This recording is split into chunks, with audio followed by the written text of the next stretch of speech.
जय हिंद प्यारे साथियों, मैं हूं नीरज। स्वागत है आप सभी का Khajuraho academy Neeraj ji YouTube channel में। साथियों, आज हम बात करने वाले हैं उत्तर मौर्य काल से संबंधित वंशों की। उत्तर मौर्य काल का मतलब मौर्य काल का जैसे ही अंत हुआ उसके बाद के समय को क्या कहते हैं? उत्तर मौर्य काल।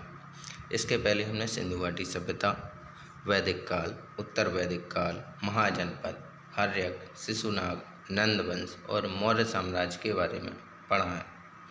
आज पढ़ेंगे शुंग वंश, कर्ण वंश, सातवाहन, पश्चिमी क्षेत्र और गुप्त काल के बारे में।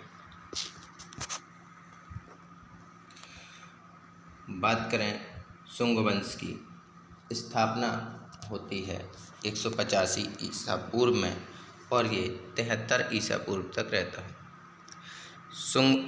मौर्य साम्राज्य का अंत इसी शुंग वंश ने किया था। बृहद्रथ की हत्या इसके प्रधानमंत्री पुष्यमित्र शुंग के द्वारा की गई थी। यही प्रधानमंत्री शुंग वंश की स्थापना करता है। यह मौर्य साम्राज्य के अंत के बाद स्थापित हुआ। पुष्यमित्र शुंग ने अपने अंतिम मौर्य शासक बृहद्रथ की हत्या कर सत्ता प्राप्त की थी। बात करें वैदिक धर्म का पुनरुत्थान हुआ। अश्वमेध यज्ञ किया इसने। अब अश्वमेध यज्ञ कौन करता है? तो पुष्यमित्र शुंग करता है। प्रमुख शासक अनिमित्र, वसुज्येष्ठ। सांस्कृतिक योगदान क्या रहा? सांची स्तूप का निर्माण व विस्तार इसी के समय में हुआ। पतंजलि के महाभाष्य की रचना हुई।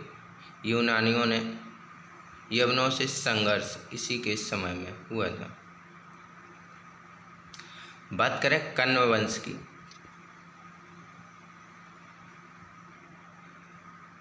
संस्थापक वासुदेव कण्व थे।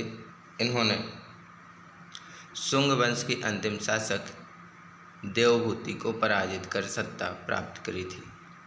यह वंश कमजोर था और अल्पकाल के लिए शासन किया था। मतलब 73 ईसा पूर्व में आया और 28 ईसा पूर्व में इसका अंत हो गया। प्रमुख शासक वसुदेव, भूमि मित्र और नारायण थे। अंत कैसे हुआ? तो कण्व वंश के भारत में क्षेत्रीय शक्तियों का उदय होता है। क्षेत्रीय शक्तियां आ जाती हैं। इसके बाद आते हैं सातवाहन वंश। सातवाहन वंश क्या करते हैं? संस्थापक सातवाहन वंश का सिमुख हुआ। कुछ इतिहासकार कृष्ण को संस्थापक मानते हैं। सातवाहन वंश 230 ईसा पूर्व नहीं, यह 23 ईसा पूर्व है। 23 ईसा पूर्व से 220 ईस्वी तक रहता है। यह वंश दक्षिण भारत में विशेष रूप से महाराष्ट्र, आंध्र प्रदेश में शक्तिशाली था। प्रमुख शासक सतकर्णी, गौतमी पुत्र सतकर्णी, वशिष्ठ पुत्र और पुलुमावी, ये इस वंश के प्रमुख शासक हुए।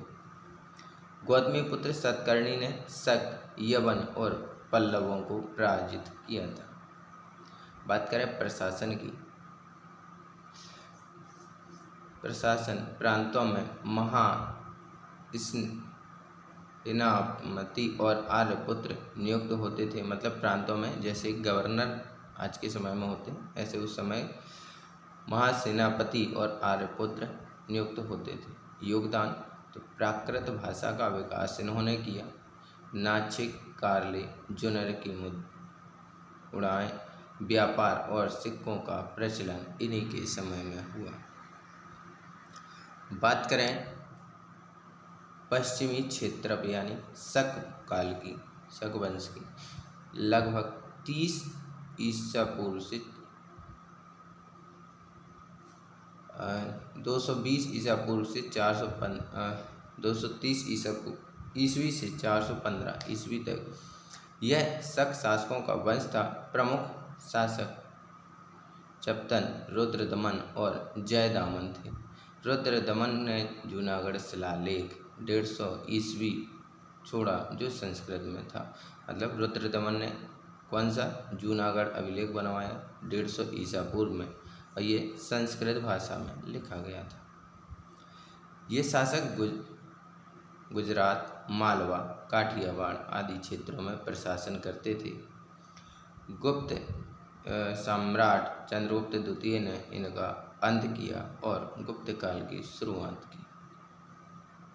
बात करें गुप्त काल, 320 ईस्वी से 550 ईस्वी तक रहा। संस्थापक श्रीगुप्त था। प्रमुख शासक चंद्रगुप्त प्रथम, सम्राट चंद्रगुप्त द्वितीय जिन्हें विक्रमादित्य के नाम से जानते हैं, कुमारगुप्त प्रथम, स्कंदगुप्त। इसे भारत का स्वर्ण युग कहा जाता है। उपलब्धियां, प्रशासनिक व्यवस्था सुदृढ़ हुई, विज्ञान, गणित, साहित्य, कला, वास्तुकला का उत्कर्ष हुआ, आर्यभट्ट, कालिदास, बारहमेर जैसे महान व्यक्तित्व हुए। नालंदा विश्वविद्यालय की स्थापना इन्हीं के समय में की गई। अंत हुआ तो हुणों के आक्रमण से गुप्त साम्राज्य का पतन हो गया। तो ये थे उत्तर मौर्य काल के 5 वंश: शुंग वंश, कण्व वंश, सातवाहन, पश्चिमी क्षेत्रप और गुप्त काल। अगली क्लास में गुप्त काल के बारे में डिटेल से चर्चा करेंगे, क्योंकि गुप्त काल छोटा नहीं, इसमें जो शासक हैं चंद्रगुप्त प्रथम, सम्राट चंद्रगुप्त द्वितीय, कुमारगुप्त और स्कंदगुप्त, ये अपना अपना जीवन बहुत आलीशान जिए और बहुत महत्वपूर्ण कार्य किए, जिनके बारे में चर्चा करेंगे हम अगली क्लास में।